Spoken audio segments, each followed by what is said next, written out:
I work in an area called microfluidics, and we make lab-on-a-chip devices, which are small plastic chips with networks of tubes, and we want to use them to give biologists a new tool to test new cancer therapies. We grow cancer cells in flat sheets inside the tubes and expose them to different oxygen concentrations to see if they respond any differently to treatment.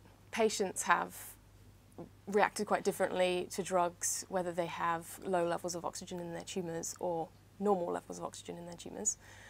They have a higher rate of relapse if they tend to have lower levels of oxygen.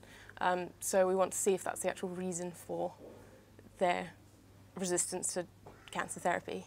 At the moment, I've got a chip, which is like a piece of plastic about like that big, with the tubes about the width of human hair, that have 5 channels that merge into one.